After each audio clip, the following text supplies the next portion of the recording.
How's it going, everybody? This is BeatTheBush. Today I'm going to go over my daily finance routine. This is something I do every single morning, and I think this might be very interesting for some people because this is not what everybody would probably do. This video is brought to you by Moomoo, the brokerage trading app. You can get up to 13 free shares. I've been promoting Moomoo for quite some time now, and this is the best deal they've ever had. So this is a great time to grab some free shares. Check out my referral link down in the video description below. Let me address why it looks so different. This is a different couch. This is my friend's house. I am just house sitting right now, and it happens to not even have a light socket over there. He's renovating this place, and I'm just staying here looking after the pets, the dog and the cat. With that said, it looks kind of crazy in here, so please excuse the background. So the daily thing I personally do is actually check most of my mostly used bank accounts. Not every single one, but all the ones that I use, which is a good number of them, like 4 or 5 of them that I use a lot. Many times when I look at the bank account, sometimes I would notice maybe the amount of money in it is a little bit low and it's in danger of being overdrawn. And I really don't want to pay some $35 fee of bank fees if it ever goes below zero. So I kind of monitor it. For my main account, I used to kind of have a ballpark of around $3,500 there. If it ever drops below that, I'll be like, okay, it's getting a little low. Let me put some money from a savings account and put it right in. So I'll do an ACH transfer right then and there just so that there's enough money. Of course, when I was working as an engineer, this hardly ever happens unless there's a really huge expense, because every single month there is money going in and I always take much less out of that bank account. I started doing a really weird thing also, I think because my mentor Paul, he mentioned it one time and I'm like, oh yeah, you know, this might be kind of addictive and kind of make you, you know, if you have OCD where you try to get your bank account to have round numbers. Let's say it has 4,139 and 79 cents. You know, I might do something like try to round it all the way up to like $100, put whatever you need in from another bank account to make it an even 100. Of course, you can't always do this with every single bank account. So my working bank account, the main one, which is at Chase, always have weird cents and stuff in it. But my other ones like savings, Bank of America, SoFi checking account, you know, I try to have it so that the last 4 digits are zeros. And sometimes when you get bank interest put in there, I'm like, oh, it looks like a weird number now. Let me put some more money in so that it rounds things out. There's a practical reason for this because it allows me to more easily add up the amounts in different accounts easily. And then when I put it in my spreadsheet every single month, I don't have to like put in all these odd numbers. I just go, okay, $4,100 or like $15,000 or something, all even numbers. These days, the SoFi checking or savings account actually have a 2.0 APY interest rate. Naturally, when Discover is really low, even if it's a 0.3% difference, I'm like, okay, let me just move all my money over to a place where it has the highest interest. And if you move tens of thousands of dollars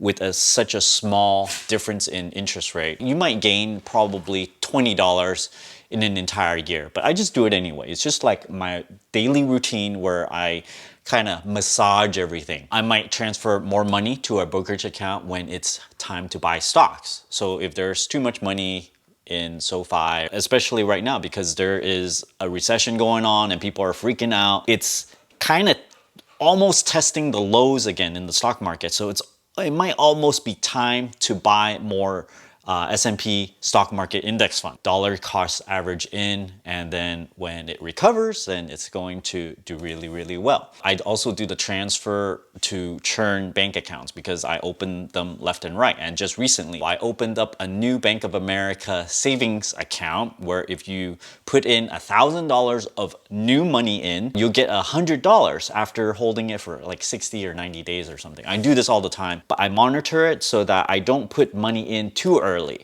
Sometimes they don't count until the start of the next month. So then I would wait until the last moment to transfer that $1,000 in, because that $1,000 could sit in some savings account that could earn you some interest rather than next to nothing at the Bank of America savings account. When I do this finance routine, I just look at my calendar and I see what I need to do without needing to think too hard, and then I can complete those tasks. Sometimes I might notice some dividends got deposited into my brokerage account, and I'll be like, oh, let me transfer that into my checking account instead of reinvesting it. Mainly because I have a lot of different brokerage accounts and I don't want to have each one of those doing reinvesting. If it's gonna give me a dividend, I'd rather withdraw it, put it somewhere else, and then have the main retirement account or the main external brokerage account do the investing. If I notice there's some cash back sitting inside a credit card, I might redeem those into a checking account. And I don't look at every single credit card every single day. So sometimes when I do notice it, I would cash those cash back out. So I look at other websites like Ohm Connect, Swagbucks, Mr. Rebates, Honey sometimes, Rakuten, these kind of cashback rebate sites, and if there's any money sitting in there. Redeem gift cards. Lastly, I do other things like check all the shopping deals on the Chase credit cards and also the Bank of America credit cards, because sometimes they have really, really good deals like 10% off or 20% off at CVS or something, and I'll buy a gift card at Amazon so you can get a little bit of discount that way. I also check